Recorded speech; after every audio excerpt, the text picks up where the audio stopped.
आजचा मुद्दा आहे विवेक.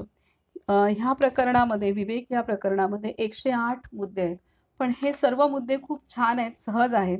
तर त्यामुळे आपण सलग एका पाठोपाठ एक वाचलं तरी काही प्रश्न नाही. कारण इतका पाया पक्का झालेला आहे आता महाराजांनी केलेला आहे आपला, की विवेक ह्यामधले सर्व मुद्दे सहज आहेत.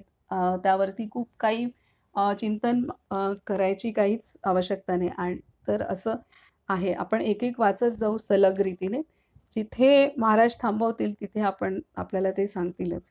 आता हा 25वा मुद्दा आहे. विवेक. पहिलं बोधवचन आहे. आपण जग सुधारण्याच्या नादी लागू नये.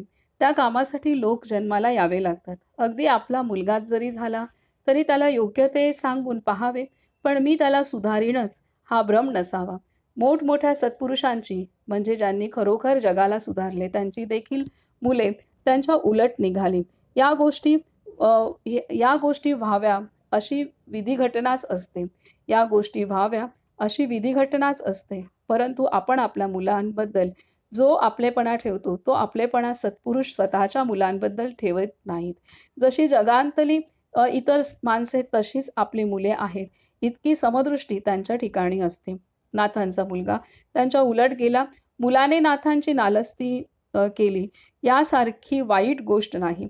पण मुलाने नाथांची नालस्ती केली यासारखी वाईट गोष्ट नाही. पण नाथांनी त्याची खंत बाळगली नाही. इतकेच नव्हे तर त्याची समजूत घालण्याचा त्यांनी प्रयत्न केला यासारखा थोरपणा नाही. सांगण्याचा भावार्थ हा की आपण आपल्याला सुधारण्याचा यत्न करावा. सांगण्याचा भावार्थ हा की आपण आपल्याला सुधारण्याचा यत्न करावा. तर इथे अत्यंत महत्त्वाचं सांगितलेलं आहे. नाथांचा मुलगा खूप नाथांच्या विरोधात होता. नाथ हे समदृष्टीने सर्व जगाशी वागत होते. हे त्या मुलाला बिलकुल पटत नव्हतं. म्हणजे नाथांना कोणीही खालच्या वर्णातील लोकांनी जेवायला बोलवलं तरी नाथ जायचे त्यांच्या घरी. आणि हे त्या मुलाला बिलकुल पटत नव्हतं आणि त्यामुळे स्वतःचाच मुलगा नाथांचा त्यांच्या विरोधात गेला होता. तर नाथांचं उदाहरण देऊन महाराजांनी इथे स्पष्ट केलेलं आहे, की संत कोणत्या दृष्टीने आपल्या मुलांकडे पाहतात. जगातली जशी सर्व माणसं आहेत, तसंच आपला मुलगा आहे त्या समदृष्टीने संत आपल्या मुलांकडे पाहतात आणि त्यांना सुद्धा एकदा उपदेश देतील फार तर त्याच्या पलीकडे जाऊन त्यांना सुधरवण्याचा प्रयत्न संत करत नाहीत. तर ह्या पद्धतीने संतांची दृष्टी आपल्या कुटुंबाकडे बघण्याची कशी आहे, हे महाराजांनी इथं स्पष्ट केलं आणि ह्या उदाहरणाच्या आधारे आपणाला सांगितलंय, की इतक्या मोठ्या उदाहरणाच्या आधारे सांगितलंय, की आपण कोणाला सुधारण्याचा प्रयत्न करू नये. अगदी आपल्या मुलाबाळांनाही नाही, तर आपण आपल्याला सुधारण्याचा प्रयत्न करावा. आपण स्वतःला सुधारण्याचा प्रयत्न करावा, हे इथे आहे. दुसरं बोधवचन आहे. एखाद्या सावकाराकडे कोणाचे दागिने गहाण असले, तर ते रक्षण करणे हे त्याचे कर्तव्य आहे. पण घरच्या लग्नामध्ये ते वापरणे हा अन्याय आहे. त्याप्रमाणे आपली मुले-बाळे ही देवाने आपल्याला दिली आहेत. त्यांचे रक्षण करणे ते कर्तव्य होईल. पण त्यांच्या ठिकाणी आपलेपणा ठेवून सुख-दुःख भोगणे हे मात्र पाप आहे. तिसरं बोधवचन आहे. अगदी निस्वार्थ बुद्धीने केलेले कर्तव्य कधी वाया जात नाही. अगदी निस्वार्थ बुद्धीने केलेले कर्तव्य कधी वाया जात नाही. 4. खालच्या प्राण्यांना आपले विकार आवरण्याचा विचार नाही. पण मनुष्याला चांगले वाईट कळते. त्याला सारासार विचार करण्याची शक्ती आहे. ही त्याच्यावर भगवंताची कृपा आहे. 5. आपल्या देहाचा आणि मनाचा फार निकट संबंध आहे. पण हा देह हा केव्हा तरी जाणार असल्याने त्याला इतके महत्त्व नाही.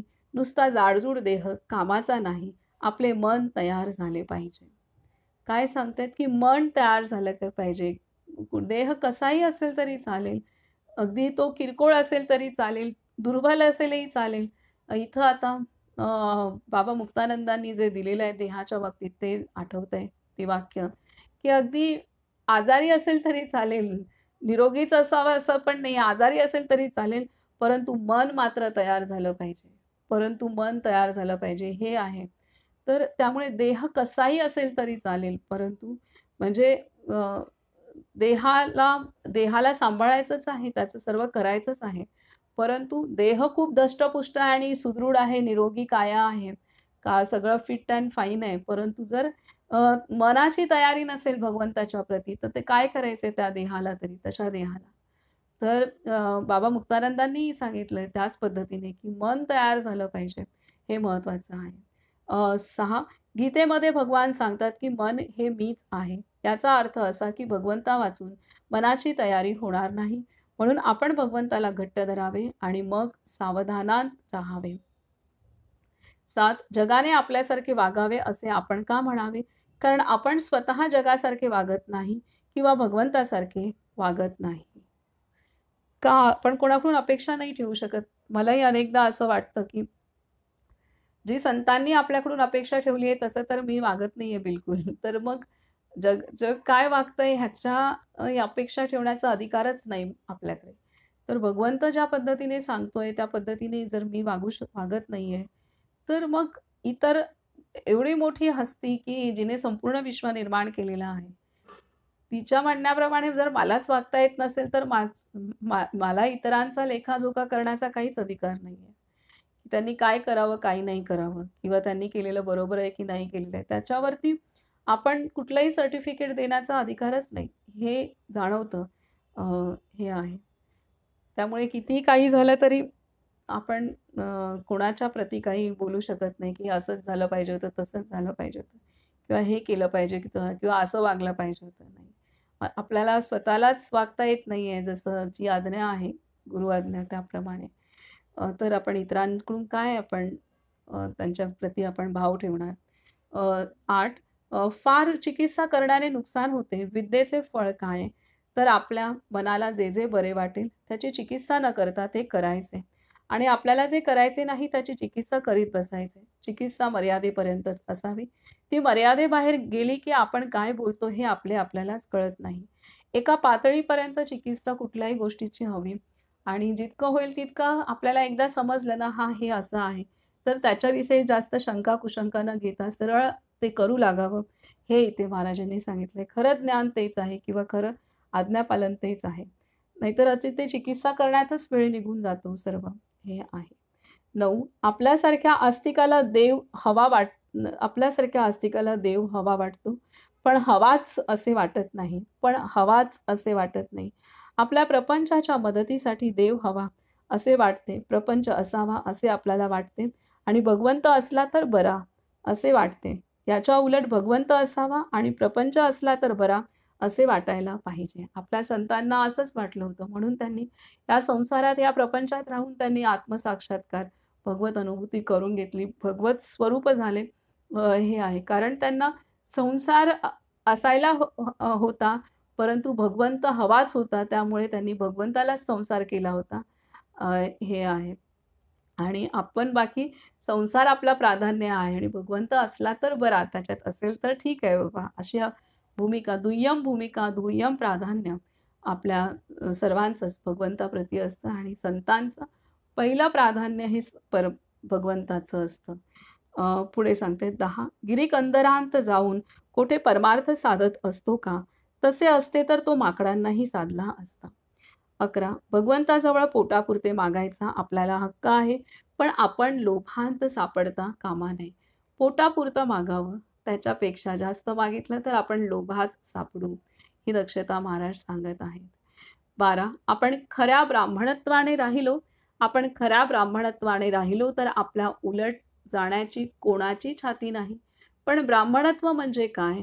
तर भगवंताचे स्मरण असावे आणि वृत्ती निर्लोभ असावी. ब्राह्मणत्व म्हणजे काय? तर भगवंताचं स्मरण असावं आणि वृत्ती निर्लोभ असावी. 13 सृष्टीमध्ये सर्व ठिकाणी वैचित्र्य आढळते. प्राण्यांच्या किती जाती आहेत त्याचप्रमाणे माणसे सुद्धा एकसारखी एक नसतात. पण सर्वांमध्ये भगवंत मात्र सारखाच ओवलेला आहे. किती सर्व जे 84 लाख जीवयोनी असो किंवा सर्व जे आपण ज्याला सजीव आणि निर्जीव असं सगळं म्हणतो, त्या सर्वांमध्ये भगवंताचं अस्तित्व आहे. कारण त्याशिवाय ते निर्माणच होऊ शकत नाही. त्यामुळे आपल्या दृष्टीने ते सजीव, निर्जीव आहे किंवा हा साप आहे, हा माणूस आहे, ही माशी आहे, हा उंदीर आहे, फुलपाखरू आहे. हे आपल्यासाठी भेद आहेत किंवा परंतु त्यांच्या आतमध्ये असलेलं चेतना ही एकच आहे. हे इथे महाराज सांगतायत. 14 पुष्कळ वेळेला आपले दोष आपल्याला कळतात. ते भगवंताच्या आड येतात हे देखील कळते. उदाहरणार्थ काही लोकांची दृष्टी फार बाधक असते. एखादी चांगली गोष्ट किंवा वस्तू त्यांनी बघितली की ती बिघडते, पण त्याला त्या लोकांचा इलाज नसतो. असे दोष आपल्याला सुधारता येत नाहीत. पण सत्संगती जर लाभली तर मात्र असले दोष देखील सुधारतात. हाच संतांच्या संगतीचा खरा महिमा आहे. अनेक संस्कार असे असतात, की ते त्या माणसालाही माहीत असतं, की आता महाराजांनीच आधी पण एक अनुभव सांगितलेला आहे बाबांनी, महाराजांच्या एका साधकाचा, की त्याची ज्याच्यावर दृष्टी पडायची त्याचं नुकसान, त्या गोष्टीचं नुकसान व्हायचं. मग अगदी स्वतःच्या वस्तू असो किंवा दुसऱ्यांच्या असो, की ते नुकसान व्हायचंच व्हायचं. तर इथे त्याची तो पण विवश झाला होता, की आपलं असं काय होतंय? कारण हे अनेक जन्मांचे संस्कार घेऊन आलेले असतात आणि ते महाराजांनी जसं सांगितलं, की बर्फ आधी जेव्हा पडतो तेव्हा तो भुसभुशीत असतो. पण वारंवार बर्फाचे एकावर थर पडत गेले तर तोच बर्फ एकदम कडक होऊन जातो. आपण फ्रीजमध्ये ते पाहतो. तर असे जेव्हा कडक संस्कार असतात तेव्हा त्या माणसाला पण तो विवश असतो, की त्याला ते बदलणं कठीण असतं. इतके ते कडक झालेले असतात, की त्याची इच्छा असून ते बदलायला लगेच बदलू नाही शकत कारण ते कडक झालेले असतात. ते हळू कधी विरघळणार मग ते तर त्याला वेळ जाणार आहे. तर त्याच्यामुळे त्याला काही जन्म पण जातील. त्यामुळे तो विवश असतो आणि जोपर्यंत ते विरघळत नाही तोपर्यंत बदल दिसत नाही, ही गोष्ट आहे. तर त्याच्यामुळे महाराज इथं सांगतायत, की असे कठीण संस्कार असतात, कडक झालेले संस्कार असतात. पण सत्संगती जर लाभली तर मात्र असले दोष देखील सुधारतात. सत्संगतीनेच सुधारू शकतात असे दोष. हा संतांच्या संगतीचा खरा महिमा आहे. हा महिमा आहे संतांच्या संगतीचा. पुढे सांगतायत की 15 मनुष्य स्वभावतः आपले दोष वाढविण्याचा प्रयत्न करीत असल्याने त्याचे जीवन सुखमय होत नाही. तो दुसऱ्याला त्याचा दोष सांगेल, पण त्याला स्वतःला आपला दोष कळणार नाही. स्वतःच दोष वाढवतो कारण सवय लागलेली असते. त्यामुळे दुःखी कष्टी होतो, ते दोष वाढत असतात आणि तो दुसऱ्याला त्याचा दोष सांगेल, पण स्वतःला आपला दोष कळत नाही. असंच होतं ना, आपल्याला दुसऱ्यांच्या चुका लगेच कळतात. स्वतःच्या कळत नाहीत किंवा कळल्या तर वळत नाहीत. अ, ही गोष्ट होते. 16 ज्यांना व्याप आहे ते लोक रडतात. ज्यांना व्याप नाही तेही लोक रडतात. मग सुख कशांत आहे?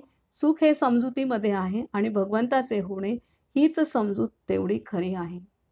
हीच समजूत अनेक जण म्हणतात, की उद्योगी असलं पाहिजे तरच चांगला. पण जो उद्योगी असतो तो रडत असतो. जो उद्योगी नसतो तो त्याला आता असलेला वेळ त्याला करमत नसतो म्हणून त्याला त्रास होत असतो. तर त्यामुळे त्रासात दोघंही असतात असं आहे. तर त्याच्यामुळे इथे महाराज सांगतात, की सुख कशात आहे? तर सुख हे समजुतीमध्ये आहे आणि भगवंताचे होणे हीच समजूत तेवढी खरी आहे. 17 आपल्या देहावर आपली सत्ता नाही, आपल्या पैशावर आपली सत्ता नाही, आपल्या माणसांच्यावर आपली सत्ता नाही. म्हणून आपण आपले कर्तव्य तेवढे करावे आणि ते करीत असताना आपले मन दुश्चित्त होऊ देऊ नये. कशावरच आपली सत्ता? देहावर नाहीये, नात्यांवर नाहीये, संपत्तीवर, पैशांवर नाहीये. तर आपली सत्ता कर्तव्य तेवढं त्यामुळे महाराज सांगतात, की खऱ्या अर्थाने कशावरच सत्ता नसते माणसाची. त्याला जे सत्ता वाटते तोही भ्रम असतो. तर सत्ता कशावरच नाहीये. त्यामुळे केवळ कर्तव्य समजून आपलं सर्व कर्म करावं आणि ते करत असताना आपलं मन खराब होऊ देऊ नये. आपलं मन शुद्ध, स्वच्छ कसं राहील ह्याचा प्रयत्न करावा. ह्याची दक्षता घ्यावी. हे आहे. 18 आपल्या दुःखाची कल्पना दुसऱ्याच्या दुःखावर अवलंबून आहे. म्हणून आपण नेहमी सुख मिळण्याचीच मनोवृत्ती बाळगावी. आपल्या दुःखाची कल्पना दुसऱ्याच्या दुःखावर अवलंबून आहे. म्हणून आपण नेहमी सुख मिळण्याचीच मनोवृत्ती बाळगावी. 19 संन्याशाने भगवे वस्त्र धारण केल्यावर थोडा तरी बुद्धीवर परिणाम होतोच. त्याचप्रमाणे आपण भजन पूजन करू लागल्यावर त्याचा परिणाम आपल्यावर दिसला पाहिजे. हे आहे. जी वस्त्र धारण केली तर त्याच्या स्मरणात राहतो, की नाही आपण संन्यासी आहोत, तर आपल्याला असं वागलं नाही पाहिजे किंवा असंच वागलं पाहिजे. ही एक नकळत ते वस्त्र त्याला आठवण करून देत असतं. हे आहे. तसंच महाराज सांगतात, की मग थोडं भजन पूजन केलं, तर त्याचाही आपल्या मनावरती असाच परिणाम होणार. 20 प्रपंचाची आवड असू नये, पण प्रपंचातल्या कर्तव्याची आवड असावी. देहाने ते कर्तव्य करावे आणि मनाने मात्र अनुसंधान ठेवावे. 21 भगवंताच्या देखत करायला लाज वाटणार नाही अशीच कृती आपण करावी. 22 ज्या गोष्टी आपल्या मनाला खातात त्या न केल्या की आपल्या विकारांवर ताबा येईल.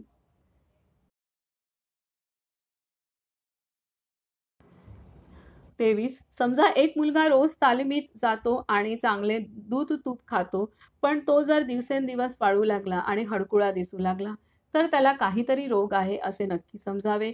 त्याचप्रमाणे सध्याच्या सुधारणेने माणूस पाण्यावर, हवेत, जिकडे तिकडे वेगाने जाऊ लागला आहे खरा, पण तो दिवसेंदिवस जास्त असमाधानी बनत चालला आहे. हे काही खऱ्या सुधारणेचे लक्षण नाही. आपण पाहतो सर्वत्र जी सुधारणा होते त्याने वेगाने सगळं जीवन झालेलं आहे. तर सुख वाटतं, अरे किती कमी वेळात आपण पोहोचलो.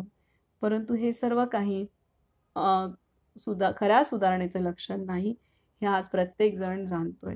24 उपनिषदे, गीता, योग, वासिष्ठ वगैरेंसारखे वेदांतपूर्ण ग्रंथ वाचणे आणि ते समजावून घेणे आपल्या उपासनेला आवश्यक असते. समजा आपण एका गावाला जायला निघालो आहोत आणि मोठ्या रस्त्याने जात आहोत. वाटेत एक माहितीगार इसम भेटला आणि त्याने आपल्याला जवळची एक पायवाट दाखविली. त्या पायवाटेने आपण आपल्या गावी लवकर पोहोचतो. हे जसे घडते तसे उपासनेच्या मार्गामध्ये स्वतःचा दोष स्वतःला कळत नाही, आपले मन ताळ्यावर राहत नाही. अशा वेळी या ग्रंथांच्या वाचनाने आपला दोष आपल्याला कळतो आणि आपली चूक आपल्याला कळाली तर आपण लवकर सुधारतो.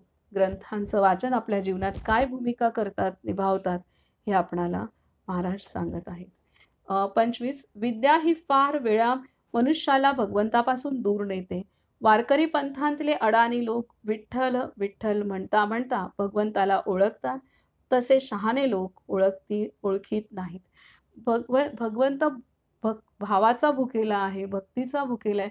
त्यामुळे जितकी विद्या कमी तितका माणूस साधा असतो आणि जितकी विद्या जास्त कमावतो तितका माणसाचा आपला बुद्धीच्या प्रती एक आसक्ती असते आणि त्याचे भावना त्या मानाने कमी असतात. त्यामुळे तो लवकर शरण जात नाही, परंतु अडाणी मनुष्य किंवा कमी शिकलेला मनुष्य, साधा मनुष्य हा लवकर शरण जातो. जे सांगितलं असते त्याच्यावरती त्याचा लगेच विश्वास बसतो आणि तो कामाला पण लागतो, मार्गी पण लागतो. परंतु शिकलेला जितका असेल तितकं त्याला झुकायला वेळ लागतो, शरण जायला वेळ लागतो, हे महाराज सांगतायत. 26 घरामध्ये बदाम आणि खारका यांची पोती भरून ठेवली तरी ते पदार्थ जोपर्यंत हाडामासांत जाऊन रक्तामध्ये मिसळत नाहीत तोपर्यंत त्यांचा उपयोग नाही. त्याचप्रमाणे पुस्तकी ज्ञानाचे पर्यवसान आचरणात झाले नाही तर ते व्यर्थ जाते. त्याचप्रमाणे पुस्तकी ज्ञानाचे पर्यवसान आचरणांत झाले नाही तर ते व्यर्थ जाते. जे काही आपण वाचतोय, जे काही समजतोय, ऐकतोय, जे काही आपणाला त्यातनं मनन चिंतन करायचं आहे आणि त्यातून जे काही आकलन होतंय त्यानुसार आपण आचरण करण्याचा प्रयत्न केला पाहिजे. तरच त्याचा उपयोग आहे, अन्यथा नाही. आणि त्यामुळे साधकांमध्ये आपल्याला फरक पाहायला मिळतो. अनेक साधक खूप काही करत असतात. वाचन, श्रवण किंवा नामस्मरण सर्व काही किंवा चांगली सत्कर्मही करत असतात. परंतु जो बदल व्हायला पाहिजे स्वतःमध्ये किंवा जे आचरण व्हायला पाहिजे तिथं कमी पडतात. कारण ते बारकावे त्यांना लक्षात येत नाहीत किंवा त्यात आपणही येतो सगळे. त्यामुळे जे काही शिकत असतो त्याचं आचरण करणं अत्यंत आवश्यक आहे. बारकाव्याने स्वतःकडे लक्ष देणं आवश्यक आहे. हे इथे महत्त्वाचं सांगतायत. आणि जे काही शिकतोय, ठीक आहे, आज एखादी गोष्ट सांगितलं आता कालातीत व्हायचंय, तर आपल्याला काही भूतकाळाच्या आठवणी येतील सर्व काही. पण जितकं होईल तितकं आपण त्या आठवणींपासून किंवा भविष्याच्या चिंता किंवा वर्तमान काळातलं समर्पण असणं, तर हे लगेचच साध्य होईल असं नाहीये, की लगेचच विस्मरण होईल, लगेचच चिंता दूर होईल किंवा लगेचच शरणागती होईल. हे असं नाहीये. लगेचच होणं शक्य नाही. परंतु त्याचा सराव करावा लागतो, त्याची आठवण करावी लागते, स्मरण करावं लागतं आणि हळू करत मग ते संस्कार आपले पक्के होत जाणार. मग ते भूतकाळातलं चिंतन बाजूला होईल, भविष्यकाळाची चिंता बाजूला होईल आणि वर्तमान काळामध्ये जास्तीत जास्त शरणागती येऊ लागेल. तर हे टप्प्याटप्प्याने होणारे बदल आहेत. पण ते बदल करायला पाहिजेत आणि करायला पाहिजेत म्हणजे त्याचं स्मरण राहायला पाहिजे. आज 10 पैकी 8 वेळा 2 वेळा स्मरण राहील, नंतर 3 वेळा राहील, नंतर 4 वेळा असं करत-करत आपण ती अवस्था गाठू शकतो. हे आहे. पण त्यासाठी आचरण आज एक पाऊल टाकणं आवश्यक आहे. हे महाराज सांगतायत. पुढे सांगतायत, की आपण ग्रंथांमध्ये जे वाचतो, ते जर आचरणामध्ये आणले नाही, तर त्या वाचनाचा उपयोग नाही. 28 आपले अंतःकरण अत्यंत शुद्ध असावे. रात्री निजण्यासाठी अंथरुणावर पडले असता आपण आपले अंतरंग शोधून पाहावे, की मी कोणाचा द्वेष मत्सर करतो का? अ तसे असेल तर ते मनातून जबरीने काढून टाकावे. ते थोडे जरी शिल्लक राहिले, तरी आपल्या परमार्थाच्या आड येणार आहे. आपल्या मनाने, आपल्याला निश्चयाने असे सांगितले पाहिजे, की मी कोणाचा द्वेष करीत नाही. आपले अंतःकरण इतके शुद्ध आणि सरळ असावे, की आपण तर कोणाचा द्वेषमत्सर करू नयेच नाही, परंतु दुसरा कोणी आपला द्वेष करीत असेल ही कल्पनासुद्धा आपल्याला येता कामा नये. तर झोपण्याच्या अगोदर महाराजांनी सांगितलेलं आहे, की आणि ते जाणवतं माणसाला आपलं काय आहे किंवा एखादं काम आपण केलं नसेल, तर तेही जाणवतं, की अरे हे करायचं राहिलंय. तर हे आत्मपरीक्षण अवश्य असतं. 29 जर आज आपल्याला विवेकाने सुखी राहता आले नाही, तर आपल्याला सुख कधीच मिळणार नाही. जर आज आपल्याला विवेकाने सुखी राहता आले नाही, तर आपल्याला सुख कधीच मिळणार नाही. 30 आपण आपल्या मर्यादा ओळखून वागावे. अमुक गोष्ट अमक्या तऱ्हेने घडावी, असे जोपर्यंत आपल्याला वाटते आहे, तोपर्यंत व्यवहाराच्या मार्गाने जो योग्य प्रयत्न आहे, तो आपण केला पाहिजे. पण प्रयत्न केल्यावर मात्र त्याचे फळ भगवंतावर सोपवावे आणि जे काही घडेल त्यामध्ये समाधान मानावे. 31 रामासमोर जाऊन मी अमुक अमुक करतो आहे असे त्याला सांगावे आणि आपल्या कार्याला लागावे. भगवंताला स्मरून काम करीत असताना जे योग्य दिसेल ते त्याच्या इच्छेनेच आहे असे समजून काम करावे. जो असे करील त्याला समाधान झालेच पाहिजे. सुरुवातीलाच भगवंताचं स्मरण, काम करताना भगवंताचं स्मरण करायचं आणि जर असं स्मरण केलं तर मग सर्व काही त्याच्या इच्छेने घडत आहे हे प्रत्यक्ष अनुभव, प्रत्यक्ष धारणा आणि प्रत्यक्ष समज त्याला प्राप्त होणार आहे आणि त्याला खरं समाधान मिळेल. 32 ज्ञानेश्वर महाराज, समर्थ तुकाराम बुवा हे फक्त देवाला घट्ट धरून राहिले. म्हणून पहिल्याने जगाने त्यांना त्यांना सोडले, पण पुढे जगच त्यांच्या मागे लागले. जग त्यांनी सांगितलेल्या मार्गाकडे वळले. काय सांगतायत? ज्ञानेश्वर महाराज, समर्थ तुकाराम बुवा हे फक्त देवाला घट्ट धरून राहिले. देवालाच त्यांनी घट्ट धरलं. म्हणून पहिल्याने जगाने त्यांना सोडले, पण पुढे जगच त्यांच्या मागे लागले. जग त्यांनी सांगितलेल्या मार्गाकडे वळले. त्यांनी केवळ देवाला घट्ट धरलं आणि अख्ख्या जगाने या सर्वच संतांना त्यांच्या हयातीत तरी वाळीत टाकलं होतं. आणि त्यांचा पान उतारा, त्यांचा अपमान करण्याचा कोणताही प्रयत्न त्यांनी सोडला नव्हता. असं जगाने त्यांना सोडलेलं होतं आपल्या सर्वच संतांना, परंतु कालांतराने हेच जग ह्या संतांच्या मागे लागलेत आणि ते माऊली जाऊन आज 750च्या वर माऊलीने समाधी घेतल्यानंतर, संजीवन समाधी घेतल्यानंतर 750च्या वर वर्ष होऊन गेलेले आहेत. तरीसुद्धा आज म्हणजे हे शतकानुशतके आज जग त्यांच्या मागे लागलेलं आहे. हे आहे इथे सांगितलेलं आहे आणि आपण ते प्रत्यक्ष आज अनुभवत आहोत. 33 झोप ही श्रीमंतांना आणि गरिबांना सारखीच असते. त्याचप्रमाणे भगवंताची आस ही सर्वांना सारखीच असते. त्यामुळे ह्या उदाहरणाच्या आधारे आपण समजू शकतो, की जिथं संतांना सुद्धा सर्व त्रास चुकले नाहीये, तिथे आपण तर फार क्षुल्लक आणि तसे क्षुद्र आहोत त्यांच्या संतांच्या समोर.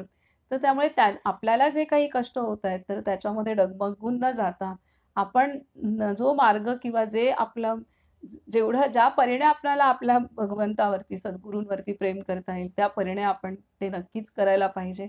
कोणतीही परिस्थिती असली तरीसुद्धा आणि तेच घट्ट धरून राहिलं पाहिजे आणि कोणती काही परिस्थिती असेल तरी आपण डगमगता कामा नये. हे इथे आहे. आज ज्यांना कळत नाही त्यांना कालांतराने कळू शकेल किंवा कळलं नाही कळलं हे त्याचा विचार आपण करण्याची आवश्यकता सुद्धा नाहीये. पण संतांचे उदाहरण आपल्याला हेच सांगतायत, की त्यांची किती अवहेलना झाली, तरीसुद्धा त्यांनी जगाला भगवंताला घट्ट धरून ठेवलं आणि आज ज्या जगाने त्यांना वाईट टाकलं होतं तेच जग आज त्यांना डोक्यावर घेऊन नाचत आहेत. ही अवस्था आहे. पुढे सांगतायत की 34 या जगामध्ये प्रत्येक वस्तूला बंधन आहे. प्रत्येकाचे नियम ठरलेले आहेत. त्या नियमांचे उल्लंघन करणे म्हणजे अनवस्था आणणे होय. त्याचप्रमाणे प्रत्येक कुटुंबामध्ये प्रत्येक माणसाचे कर्तव्य ठरलेले आहे. असे कर्तव्याचे वळण जेथे असते त्या घराला वळण आहे असे म्हणतात. ज्या घरामध्ये वळण असते ते घर सुखी होईल. समजा आपण एक घर बांधले, त्यामध्ये दरवाजे केले, भिंतींना खिडक्या केल्या, वर आढ्याला झरोके केले. त्यांपैकी झरोक्यांनी विचार केला की आम्ही का म्हणून लहान असावे? आम्ही दरवाजा इतकेच मोठे होणार, असे म्हणून ते दरवाजा इतकेच मोठे झाले. खिडक्यांनी तोच विचार केला आणि त्या सगळ्या दरवाजा इतक्याच मोठ्या बनल्या. असे झाल्यावर त्या घराचे शेवटी काय होईल? हे जसे योग्य नव्हे, तसे ज्या घरामध्ये प्रत्येकजण आपलेच मत खरे म्हणतो आणि जेथे वडील माणसांविषयी आदर नसतो, त्या घराचा विचका व्हायला वेळ लागत नाही. आणि दुर्दैवाने आज सर्वत्र हीच परिस्थिती दिसते आणि ह्याला काहीच आपण करू शकत नाही. कारण हे विधिविधानही असं आहे. असंच आहे. आज प्रत्येक घरोघरी तेच आहे. आणि इथे महाराजांनी पहिल्याच बोधवचनामध्ये सांगितलेलं आहे की इथे महाराजांनी सांगितलं आहे की आपण जग सुधारण्याच्या नादी लागू नये. त्याच कामासाठी लोक जन्माला यावे लागतात. अगदी आपला मुलगा जरी झाला तरी त्याला योग्य ते सांगून पाहावे. पण मी त्याला सुधारेनच हा भ्रम नसावा. मोठमोठ्या सत्पुरुषांची म्हणजे ज्यांनी खरोखर जगाला सुधारले त्यांची देखील मुले त्यांच्या उलट निघाली. या गोष्टी व्हाव्या अशी विधी घटनाच असते. परंतु आपण आपल्या मुलाबद्दल जो आपलेपणा ठेवतो तो आपलेपणा सत्पुरुष स्वतःच्या मुलांबद्दल ठेवीत नाहीत. जशी जगातली इतर माणसे तशीच आपली मुले आहेत. इतकी समदृष्टी त्यांच्या ठिकाणी असते. नाथांचा मुलगा त्यांच्या उलट गेला. मुलाने नाथांची नालस्ती केली यासारखी वाईट गोष्ट नाही. पण नाथांनी याची खंत बाळगली नाही. इतकेच नव्हे तर त्याची समजूत घालण्याचा त्यांनी प्रयत्न केला. यासारखा थोरपणा नाही. सांगण्याचा भावार्थ हा की आपल्याला सुधारण्याचा यत्न करावा. तर हे जे महाराजांनी इथं सांगितलेलं आहे की कसं झरोक्यासारखंच राहावं. प्रत्येक गोष्टीचं महत्त्व आहे. पण आज झरोक्याला दरवाजा व्हायचा असतो. हीच गोष्ट आहे. घरोघरी याच पद्धतीने चित्र दिसत आहे आणि त्यामुळे खरं विचका व्हायला वेळ लागणार नाही. त्यामुळे सर्व काही मोठ्या माणसांच्या ताब्यात हातात किंवा त्यांचा जर आदर सन्मान नसेल, त्यांच्या अनुभवांची जर कदर नसेल तर आणि तिथे जे आत्ता लहान मंडळी आहेत त्यांच्याच तालावरती जर घर नाचू लागलं तर मात्र घराचा विचका म्हणजे त्या घराची संस्कृती किंवा सुख समाधान कसं राहील हे आहे. परंतु आज ही परिस्थिती सर्वत्र आहे. ते विधिविधान पण आहे की जो बदल झालेला आहे त्याला साक्षी होऊन पाहण्यापलीकडे काही परिस्थिती पण राहिली नाही आहे माणसाच्या हातात. हे पण तितकंच खरं आहे. 35 जगामधले प्राणी एकमेकांना मारक असून देखील कसे जगतात हे पाहिले म्हणजे आश्चर्य वाटते. जगामध्ये माणूस आणि वाघ दोघेही राहतात, परंतु दोघांनाही एकमेकांची भीती असते म्हणून एक दुसऱ्याला मारीत नाही. 36 ज्या माणसाला अति गाढ झोप लागली आहे त्याला उठायला वेळ लागतो, कारण त्यावेळी त्याला स्वतःचा पूर्ण विसर पडलेला असतो. स्वतःचा विसर पडला की शांतता मिळते. शांतता तेव्हाच मिळू शकते की जेव्हा स्वतःचा विसर पडतो. हे इथे महाराज सांगतायत. 37 मन चंचल आहे तोपर्यंत देहाला सुद्धा स्वस्थता नाही. चलबिचल होते म्हणूनच अभ्यास करायला पाहिजे. मन चंचल आहे म्हणून देहाला सुद्धा स्वस्थता नाही. चलबिचल होते म्हणूनच अभ्यास करायला पाहिजे. चंचल मनाला स्थिर करण्यासाठीच अभ्यास आवश्यक आहे. हे इथे मग तो अभ्यास नामसाधनेचा असो, मनन आपण हे वाचन करतोय तो हे अभ्यास आवश्यक आहेत. पुढे 38 एखाद्या वेळी मनुष्य भगवंता वाचून जगात अजिंक्य पत्र मिळवू शकेल, पण शांती मात्र जर तो भगवंताचा झाला तरच त्याला मिळेल. एखाद्या वेळी मनुष्य भगवंता वाचून जगात अजिंक्य पत्र मिळवू शकेल, पण शांती मात्र जर तो भगवंताचा झाला तरच त्याला प्राप्त होईल तरच त्याला मिळेल, हे इथे सांगतायत. 39 एखाद्याने 12 वर्षे एखाद्या घराची वहिवाट केली तर कायद्याने ते घर त्याचे होते. असे जर होऊ शकते तर 12 वर्षे तपश्चर्या करून म्हणजे मी भगवंताचा आहे या देहाचा नाही असे अखंड अनुसंधान ठेवून आपल्याला भगवत स्वरूप का होता येणार नाही, हे इथे सांगतायत. मी देहाचा आहे, देहाचा नाही, भगवंताचा आहे. हे जर अनुसंधान ठेवलं तर आपण का 12 वर्षांमध्ये भगवंत स्वरूप होणार नाही, हे महाराज प्रश्न करतायत. 40 समुद्र किनाऱ्यावर पाण्याकडे जात असताना अशी एक जागा येते की तेथे वाळू संपते आणि पाणी सुरू होते. म्हणजे त्या रेषेच्या पलीकडे वाळू आणि त्या रेषेच्या अलीकडे वाळू आणि पलीकडे पाणी असते. ही मधली म्हणजे तुर्यावस्था होय. येथे मी ब्रह्म आहे अशी जाणीव राहते. हे इथे दिले तुर्यावस्थेची अवस्था, की तिथे मी ब्रह्म आहे ही जाणीव राहते. आणि समाधी अवस्था जी आहे की तिथे अ, त्या ठिकाणी ब्रह्म आहे ही अवस्थाही नाही राहत. म्हणजे हे आहे की ही मधली आता 4 अवस्था सांगितल्या. जागृत अवस्था, स्वप्नावस्था, अ, त्यानंतर सुषुप्ती म्हणजे निद्रा आणि तुर्या म्हणजे जिथे आत्म अनुभूती आहे, हे आहे. आणि ही तुर्यावस्थाच आपणाला समाधीत घेऊ तुर्यावस्थाच म्हणजे समाधी अवस्था आहे, हे इथे सांगतायत. 41 आपण नकळत बोलतो तेच पुष्कळ वेळा खरे असते. आपण नकळत बोलतो तेच पुष्कळ वेळा खरे असते. कारण तिथे मी पण नसतं. आता आपण जो अभ्यास करतोय, तर तिथे आता समजा मी वाचन करत आहे आणि आपण ऐकत आहोत सर्वजण. तर इथे देहभान हरवलेलं असल्यामुळे आपण आपले राहत नाही आणि तेव्हा सहज गोष्टी बोलून जातात, की अ, तेव्हा सहज गोष्टी बोलून जातात. तर त्यामुळे असं नसतं, की ते अमुक व्यक्तीने बोललेलं आहे. तर ती त्या व्यक्तीने बोललेलं असतं, परंतु ती जी अवस्था आहे, ती अवस्था ही देहाला सोडून असलेली अवस्था असल्यामुळे ते जे बोलणं आहे, ते पुष्कळ वेळा खरं असतं. कारण ते कुठलाही मन बुद्धीचा विचार न करत मन बुद्धीच्या पलीकडे असलेली ती अवस्था असते. त्यामुळे जे बोललेलं असतं ते कुठल्याही तर्काने कुठल्याही विचारांचा लेखाजोखा करून बोललेलं नसतं.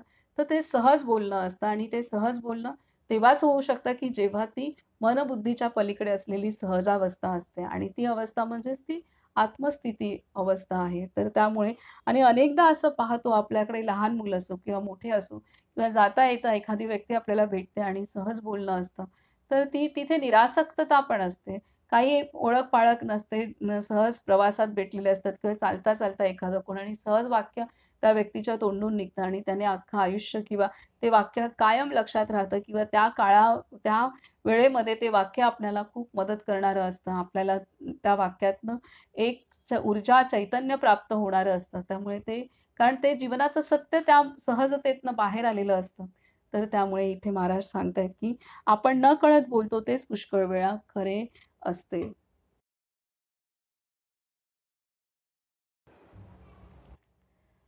पुढे सांगतायत, एखादी उपवर मुलगी जर आपल्या मैत्रिणीच्या लग्नाला गेली, तर तो समारंभ पाहून तिच्या मनामध्ये स्वतःच्या लग्नाचे आणि त्यातल्या सोहळ्याचे विचार येतील. त्याचप्रमाणे आपण पोथी ऐकत असताना त्यामध्ये वर्णन केलेल्या अवस्था आपल्याला कशा येतील याचा विचार करावा. काही उदाहरणं देतात महाराज. 43 तीर्थामध्ये जाऊन आल्याची खूण काही पालटावे अ, अ, तीर्थामध्ये जाऊन आल्याची खूण काही पालटावे अवगुण आणि अवगुणांत अवगुण म्हणजे भगवंताचे विस्मरण हा होय. तीर्थामध्ये जाऊन आल्यानंतर आपण भगवंताच्या स्मरणामध्ये अ, जास्तीत जास्त राहण्याचं आपल्याला राहिलं पाहिजे किंवा आपले अवगुण आपले गळले गेले पाहिजेत. तर ते सांगतात अवगुणात अवगुण म्हणजे भगवंताचे विस्मरण हा होय. 44 विद्या किंवा ज्ञान हे कधी वाया जात नाही, पण त्यांचा योग्य उपयोग झाला पाहिजे. विद्वान हे उंचावर चढलेल्या माणसासारखे आहेत. ते जर अ, उ ते जर ते जर पडले तर त्यांचे पायच मोडतात. अडाणी माणसांना हा धोका नाही. काय सांगतात, की विद्या किंवा ज्ञान हे कधी वाया जात नाही, पण त्यांचा योग्य उपयोग झाला पाहिजे. विद्वान हे उंचावर चढलेल्या माणसासारखे आहेत ते जर का पडले तर त्यांचे पायच मोडतात. अडाणी माणसांना हा धोका सात्विक अहंकार हा भयंकर नुकसान करणारा असतो. हे इथे महाराज सांगत आहेत. 45 स्वातंत्र्य आणि स्वैरवर्तन बाहेरून सारखीच दिसतात, पण त्यांच्यामध्ये फरक आहे. फार फरक आहे. स्वातंत्र्य आणि स्वैरवर्तन बाहेरून सारखीच दिसतात, पण त्यांच्यामध्ये फार फरक आहे. स्वातंत्र्य हे पवित्र आहे, तर स्वैरवर्तन हे हे अर्थात घाणेरडे आहे. 46 जो शहाणा असेल त्याने समजून आणि जो अज्ञानी असेल त्याने श्रद्धेने बंधने पाळावीत. जो शहाणा असेल त्याने समजून आणि जो अज्ञानी असेल त्याने त्याने श्रद्धेने बंधने पाळावीत. 47 आकुंचित वृत्तीच्या माणसाला समाधान मिळणे शक्य नाही. आकुंचित वृत्तीच्या माणसाला समाधान मिळणे शक्य नाही. जो संकुचित आहे मनाने त्याला समाधान मिळणं शक्यच नाही. 48 कृतीशिवाय जे बोलतात त्यांचा नाश होतो. बोलावे असे वाटते तोपर्यंत बोलणे थांबविणे जरूर आहे. 49 आनंदाच्या प्राप्तीसाठी आपण जे साधन आज करीत आहोत ते चुकीचे आहे. तात्पुरत्या सुखासाठी आपण आज धडपडत आहोत, त्यापासून दुःखच पदरात पडते. म्हणून तसे न करता चिरकाल टिकणाऱ्या सुखासाठी आपण आता काहीतरी साधन करावे. चिरकाल आता सगळी मनुष्याची धडपड जी आहे तर ती तात्पुरत्या सुखासाठी, अर्थात ती जी जीवनावश्यक आहे ती करायचीच आहे, परंतु त्याहीपेक्षा ती पुरी झाल्यानंतरही माणूस धडपडतच असतो.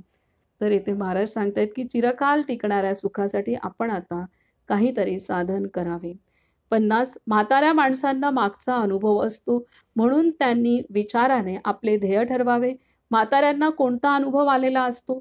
तो हा की आपण सर्व तऱ्हा करून पाहिल्या तरी कोणत्याही अवस्थेमध्ये समाधान मिळाले नाही.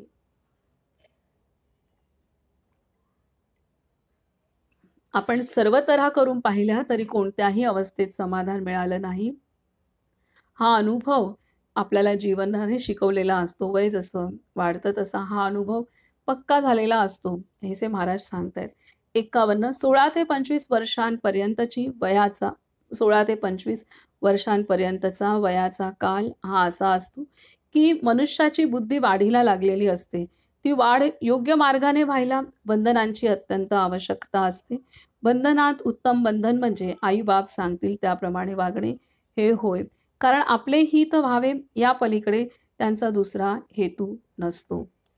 आपले हित व्हावे या पलीकडे त्यांचा दुसरा हेतू नसतो. म्हणून 25 वर्ष जोपर्यंत पायावर उभे होत नाही तोपर्यंत मुलांनी, प्रत्येक मुलगा असो किंवा मुलगी, त्यांनी आईवडिलांचं म्हणणं हे ऐकलं पाहिजे असं महाराजांचं स्पष्ट मत आहे. 52 जगामध्ये प्रत्येक गोष्ट आपण स्वतःच्या अनुभवाने शिकणे कसे शक्य आहे? म्हणूनच आईबापांच्या अनुभवाचा फायदा आपण जरूर घ्यावा.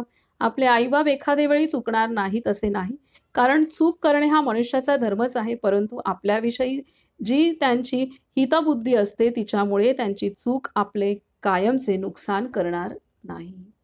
हे सांगतायत महाराज. खूप किती बारकाव्याने आहे सर्व काही.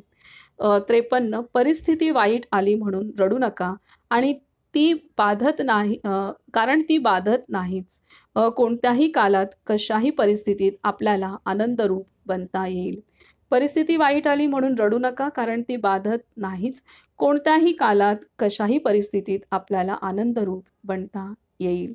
54 जितक्या अपेक्षेने आपण प्रपंचात सुख मिळविण्याची धडपड करतो तितकी सर्व जर भगवंताकडे लावली तर आपल्याला सुख खात्रीने मिळेल. जितक्या अपेक्षेने आपण प्रपंचात सुख मिळवण्याची धडपड करतो तितकी सर्व जर भगवंताकडे लावली तर आपल्याला सुख खात्रीने मिळेल. 55 आपल्याकडे अशी म्हण आहे की जे आडात आहे तेच पोहरात येते. विहिरीमध्ये जर खारट पाणी असेल तर तेच पोहऱ्यामध्ये येणार. हे जसे खरे त्याचप्रमाणे जे आपल्या मनात असते तेच बोलण्याच्या रूपाने बाहेर पडते. बोलण्यावरून माणसाच्या अंतःकरणाची परीक्षा होते. ज्याला निंदा आवडते त्याच्या पोटात घाण असली पाहिजे. काही लोक दुसऱ्याचा उत्कर्ष सहन न झाल्याने त्यांची निंदा करतात. दुसऱ्याचे चांगले त्यांना पाहवत नाही. काही लोक दुसऱ्याचा दोष आपल्यावर येऊ नये म्हणून त्यांची निंदा करतात. काही लोकांची दृष्टीच अशी वाईट असते की दुसऱ्याचे दोष असो वा नसो त्यांना आपला दोष दिसायचाच. भगवंताच्या मार्गात जाणाऱ्याने दुसऱ्याच्या ठिकाणी दिसणाऱ्या दोषांचे बीज आपल्यामध्ये आहे हे ध्यानात ठेवून वागावे. त्याने निंदा करू नये. निंदा करू नये हे कटाक्षाने महाराज सांगतायत तिथे की निंदा करू नये, कारण ते त्याच्यामुळे आपल्या अंगी अवगुण वाढतात. कोणाचीही आपण निंदा केली तर ते दोष आपल्या अंगी येतात. ज्या व्यक्तीची निंदा करतोय आणि ज्या गोष्टीची निंदा करतोय ती गोष्ट त्याचे बीज आपल्या अंगी वाढतात. हे आहे. 56 आपल्या विहिरीमध्ये खारट पाणी आहे म्हणजे आपल्या अंतःकरणामध्ये निंदेची घाण आहे. समजा बरेच खारट पाणी काढून टाकले आणि जास्त खोल खणले तर एखाद वेळी गोड्या पाण्याचा झरा लागण्याचा संभव आहे. मग त्या विहिरीचे पाणी गोड होईल. म्हणजे आपण जर निंदा बंद केली आणि अंतर्मुख होऊन भगवंताला शोधले तर त्याच्या प्रेमाचा झरा लागून आपले अंतःकरण त्या प्रेमाने भरून जाईल. महाराज सांगतात कितीही निंदा करण्याची सवय असेल तरी सुद्धा आपण निंदा करण्याची बंद केलं तर मग हे आपल्या अंतःकरण शुद्ध होणार आहे. हेच ते महाराज सांगतात. त्यासाठी उदाहरण देतात. आपण नदी किनारी पाहतो की वाळू अशी बाजूला करतो तेव्हा त्याच्यातनं झरा पाण्याचा येतो. तसंच आहे की निंदा करण्याचं थांबवलं तर आपल्या अंतरातून अंतरी भगवंताचं प्रेम अनुभवायला आपणाला येईल. 57 आपला जन्मजात स्वभाव जरी वाईट असला तरी अभ्यासाने तो खात्रीने सुधारता येईल. आपला जन्मजात स्वभाव जरी वाईट असला तरी अभ्यासाने तो खात्रीने सुधारता येईल. 58 जोपर्यंत आपल्या अंतःकरणात अवगुण आहेत तोपर्यंत आपली प्रगती होणे फार कठीण आहे. शेत पेरण्यासाठी ज्याप्रमाणे जमिनीची मशागत करायला पाहिजे त्याप्रमाणे भगवंताचे प्रेम येण्यासाठी आपले अंतःकरण दुर्गुणांपासून स्वच्छ केले पाहिजे. महत्वाचं आहे. शेत पेरताना जसं करतो तसं या अंतःकरणातच भगवंताची अनुभूती म्हणजे भगवंताचं जी जाणीव आहे ती निर्माण होणार आहे किंवा अनुभवता येणार आहे. त्यामुळे हे अंतःकरण स्वच्छ होणं अत्यंत महत्त्वाचं आहे. 59 आपण मूळ ग्रंथ वाचणे हे केव्हाही चांगले. त्यावरची टीका वाचू नये. आईने दूध पाजणे आणि दाईने दूध पाजणे यामध्ये फरक आहे. मूळ ग्रंथाचा अभ्यास करावा हे सांगताय. 60 लोकांनी काहीतरी आचरण करावे अशी मूळ ग्रंथ लिहिणाऱ्याची तीव्र इच्छा असते. परंतु भाषांतरकार हा भाषांतरामध्ये आपले थोडे घालतोच म्हणून मूळ ग्रंथ वाचणे हे केव्हाही चांगले. 61 आपले जीवन किती अस्थिर आहे हे लढाईने चांगले समजून येते. ज्या काही लढाई चालू आहेत त्यावरून म्हणजे किती अस्थिरता आहे, सर्वत्र अस्थिरता पसरलेली आहे आणि त्याच्यामुळे लढाई पण होत आहेत. हे आहे. आपले जीवन किती अस्थिर आहे हे लढाईने चांगले समजून येते. 62 अस्वस्थतेच्या काळात मनाने घाबरू नये. अस्वस्थतेच्या काळात मनाने घाबरू नये. आता ही महामारी होती तर तेव्हा कितीतरी अस्वस्थता होती. त्याच वेळेला ब्रह्मविद्येचा माझा क्लास चालू होता तेव्हा दिवेकर सर हे खूप मोठे सत्पुरुष आहेत. म्हणजे त्यांच्याकडून खूप मोठं कार्य या विश्वाला घडलेलं आहे. तर त्यांच्याच इथं माझं शिकण्याचं भाग्य लाभलं. तर त्यावेळेला सरांनी सांगितलं होतं की काही कोणी घाबरू नका. घाबरून जाऊ नका ह्या महामारीला. आपला जन्म ह्या महामारीने मरण्यासाठी झालेला नाही आहे. कोणताही अदृश्य व्हायरस आपल्याला मारू शकत नाही आणि ते अक्षरशः इतकं मनावर कोरलं गेलं. तो मार्चमधला शेवटचा क्लास होता आणि त्यानंतर मग लॉकडाऊनच लागलं. त्यानंतर पूर्ण 2 वर्षाचा जो कोर्स होता त्यातला 1 वर्ष सरांच्या सोबत संपूर्ण वर्ग झाला आणि त्यानंतरचे दर रविवारी सरांची भेट व्हायची. त्यानंतरचे सर्व वर्ग हे ऑनलाईन झाले. तर पण ते त्या रविवारी जे सर सांगायचे किंवा जे बोलणं व्हायचं त्याच्यावरती पूर्ण त्यामुळे असं इतकं त्यावेळेला कोविडमध्ये पण काम झालं. काही लेख लिहिले गेले आणि बरंच काही काम झालं आणि वॅक्सिनेशन घेऊ नये हा सुद्धा खूप मोठा प्रचार माझ्यासोबत अजूनही आयुर्वेद सांगतोची टीम आहे. तर आम्ही 4 जण मिळून बरंच काम केलं होतं त्यावेळेला की वॅक्सिनेशन आता अर्थात ते असं होतं की कोणाला ठासून पण सांगता येत नव्हतं की नकाच घेऊ. पण आम्ही डिक्लेअर केलं होतं की आम्ही कोणी घेणार नाही आहे. तर जागरूकता पसरवली होती आणि त्यासाठीचे संबंधित व्हिडिओ वगैरे आम्ही खूप व्हायरल केले होते तेव्हा. ते व्हिडिओ नंतर YouTube डिलीट पण करत होते. असे बरेच व्हिडिओ ग्रुपमधनं वगैरे शेअर केले होते. तर हे बरंच ते सरांच्यामुळे अ, हे होतं. जेव्हा अशा काही परिस्थिती येतात, तेव्हा डगमगू नये हे महत्त्वाची गोष्ट आहे आणि अशी फार थोडी मोजकी लोकं होती तेव्हा या पद्धतीने काम करत होती. अन्यथा सरसकट सर्वांनीच वॅक्सिनेशन्स घेतलेले आहेत आणि त्याचे आज आपण खूप सारे परिणाम पाहत आहोत. हे आहे. तर हे इथे सरांची आठवण झाली यामुळे, की अ, कितीही कुठलीही परिस्थिती असेल, तर इथे दिलेलं आहे, की अस्वस्थतेच्या काळात मनाने घाबरू नये. अनेक जण त्यावेळेला घाबरूनच गेले. पॉझिटिव्ह आलं म्हटल्यानंतर घाबरून गेले. ही अवस्था आहे. तर आणि जो मजबूत राहिला, तो मात्र तिथे काहीही अ, तो टिकून राहिला ही गोष्ट आहे. मानसिकदृष्ट्याच अनेक लोकं गेले तेव्हा. त्यामुळे अस्वस्थतेच्या काळात मनाने घाबरू नये, महत्त्वाचं आहे. 63 भिकाऱ्याला वेडेवाकडे बोलू नये. आपली नोकरी ही भीकच आहे. आपल्याला काही अधिकार नाहीये भिकाऱ्याला वेडं-वाकडं बोलण्याचे. कारण जो नोकरदार आहे तो भिकच म्हणजे भले तो काम करतोय, पण ही नोकरी करतोय म्हणजे तो महाराज सांगतायत परखड जीवनाचं सत्य ही आपली नोकरी ही भीकच आहे. कारण आपण बांधील होतो. आपण त्या मालकाच्या विरोधात किंवा तो सांगेल तसं आपल्याला नाचावं लागतं. आणि ते कारण का तेव्हा आपल्याला तो पगार देणार असतो. ही गोष्ट आहे. त्यामुळे अ, फार परखड महाराजांनी सांगितलंय, की "भिकाऱ्याला वेडेवाकडे बोलू नये. आपली नोकरी ही भीकच आहे." त्यानंतरचं आहे 64 कचेरीचे विचार आपल्याबरोबर घरी आणू नयेत. 65 नुसत्या औषधाने रोग बरे होत असते, तर लोक मेलेच असते. मेलेच नसते. नुसत्या औषधाने रोग बरे होत असते, तर लोक मेलेच नसते. 66 आपल्या स्वतःच्या मताबद्दल स्वतःच पूर्ण खात्री असावी. त्यात घोटाळा असू नये. आपल्या स्वतःच्या मताबद्दल स्वतःच पूर्ण खात्री असावी. त्यात घोटाळा असू नये. जे काही आपण निर्णयाप्रत आलेलो असतो, त्याच्यात आपली पूर्ण खात्री असली पाहिजे. तिथे घोटाळा असता कामा नये. आता पुन्हा हेच उदाहरण सांगेन, की त्यावेळेला सर्वत्र अगदी सर्व माझे डॉक्टर्स ग्रुप वगैरे पण काही आहेत. सगळीकडे लोकं व्हॅक्सिनेशन घेतल्यानंतर फोटो काढून डॉक्टर्स पण फोटो काढून पाठवत होते. तेव्हा असं वाटत होतं नक्की हे काय करत आहेत? म्हणजे तेव्हा जाणवत होतं, की आपण नाही घेतलं पाहिजे आणि कोणी घेऊ नये, ही गोष्ट जाणवत होती आणि आणि आम्ही घेतलेच नाहीत. आम्ही 4ही जणांनी घेतले नाहीत. कुठल्याही कुटुंबियांनी नाही घेतले आणि जो प्रचार-प्रसार केला त्याच्यामध्ये पण अनेकांनी घेतले नाहीत. ही गोष्ट आहे. तर हे आहे, की अ, हा विचार ठाम होता, की नाहीच घ्यायचं आहे. जे काही हो, पण नाही घ्यायचं आहे.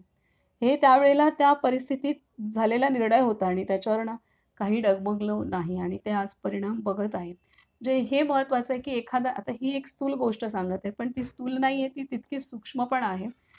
कारण ज्यावेळेला अख्खी दुनिया सगळं काही करत असते, त्यावेळेला त्याच्या म्हणजे अगदी आपले सहकारी अ, बंधू-भगिनी वर्ग पण सगळा त्याच मार्गाने चाललेला असतो आणि तिथे एक 2-4 माणसं अशा पद्धतीने ठाम राहतात आणि काही नाही करत. तर त्यावेळेला कारण विचार पक्के असतील तर कोणी हलू शकत नाही किंवा कोणाच्याही प्रभावात येऊ शकत नाही.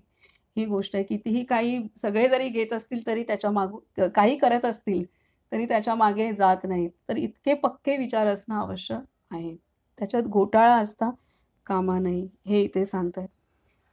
67 कोणाचा काल कोणाच्या भाग्याने येतो हे सांगता येत नाही म्हणून आपण कधी कष्टी होऊ नये.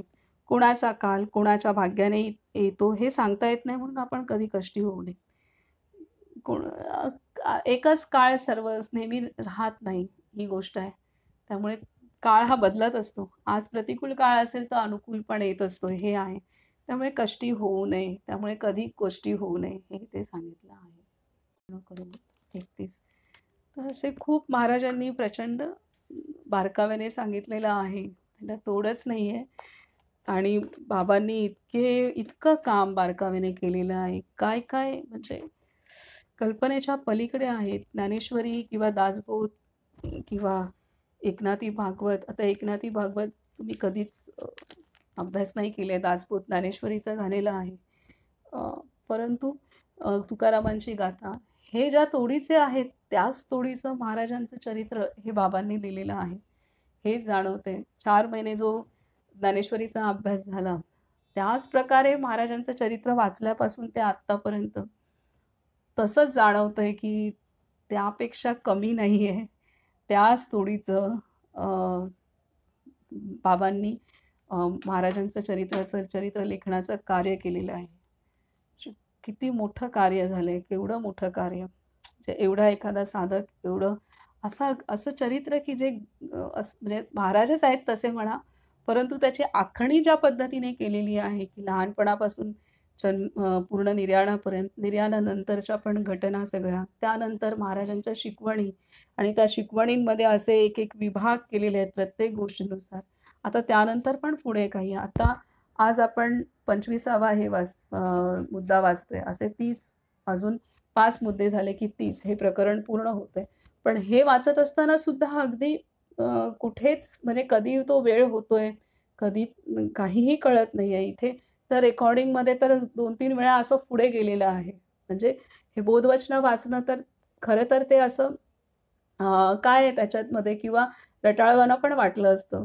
पण ते सुद्धा इतकं रसाळ आणि आहे हे बाबा बेलसरे यांनी जे कष्ट उपसलेले आहेत आणि काय त्यांच्यासाठी शब्दच नाही आहेत, की अ, म्हणजे नतमस्तक होणं आणि साष्टांग नमस्कार करणं महाराजांना तर आहेच आहे, पण बाबा बेलसरेंना पण आहे. बाबांना पण तेवढाच नमस्कार आहे, किंबहुना जास्त त्यापेक्षा. कारण अशा सत्पुरुषाला ओळखून त्यांच्या संदर्भात एवढं मोठं लिखाण करून ठेवणं, हे आणि त्यामुळे महाराज काय आहेत, संत काय असतात, कसे असतात, म्हणजे एक संत समजला तर त्यावरनं सर्वच जे अशा तोडीचे संत आहेत, एवढ्या उच्चतेचे ते सर्वच संत समजायला आपल्याला मदत होते. कारण सर्वच संतांचं चरित्र अशा पद्धतीने आहे. परंतु बाबांनी जे चरित्र लिखाण केलेलं आहे, त्यावरनं आपल्याला महाराजच नाहीत तर महाराजांच्या असणारे सर्वच संत आपणाला समजू शकतात. त्यांचं कार्य कसं घडलं असेल हे कळू शकतं. एवढं मोठं लिखाण बाबांनी केलेलं आहे. म्हणजे संतांहूनही थोर असा अ, चरित्र लेखनकार आ असे बाबा झालेले आहेत. कारण त्यांना जाणलं, संतांना ओळखणं, जाणणं आणि त्यावरती लिखाण करणं हे अत्यंत कठीण गोष्ट आहे, अत्यंत कठीण आणि ह्या तोडीचं लिखाण की जे पूर्णतः जीवन काहीच शिल्लक राहत नाही जर आपण महाराजांच्या चरित्राचा अभ्यास केला तर कुठलाही विषय असा नाहीये की ज्याचं स्पष्टीकरण नाहीये त्यामध्ये किंवा एकही मुद्दा असा त्यात राहिलाय असं काही नाहीये. समोर आता कोणीही आलं तरी सुद्धा कुठलाही पंडित येऊ द्यात, कुठल्याही संप्रदायाची व्यक्ती येऊ द्यात, कुठलाही प्रश्न विचारू द्यात, त्याच्यावरती काही ना काहीतरी चांगल्या रीतीने अ, अ, आपण व्यक्त करू शकतो किंवा आपल्याला आपण मार्गदर्शन करू शकतो एवढ्या पद्धतीने त्यांनी लिखाण केलेलं आहे. फार अफाट आहे. महाराजांचं आपण नाम घेऊया. श्रीराम जय राम, जय जय राम. श्रीराम जय राम, जय जय राम. श्रीराम जय राम, जय जय राम. श्रीराम जय राम, जय जय राम. श्रीराम जय राम, जय जय राम. श्रीराम जय राम, जय जय राम. श्रीराम जय राम, जय जय राम. श्रीराम जय राम, जय जय राम. श्रीराम जय राम, जय जय राम. श्रीराम जय राम, जय जय राम. श्रीराम जय राम, जय जय राम. श्रीराम जय राम, जय जय राम. श्रीराम जय राम, जय जय राम. श्रीराम. राजाधिराज सद्गुरुनाथ श्री ब्रह्म चैतन्य गोंदवलेकर महाराज की जय. सब संतन की जय. बाल गोपाळ की जय. जय जय रघुवीर समर्थ. नर्मदे हर नर्मदे हर नर्मदे हर.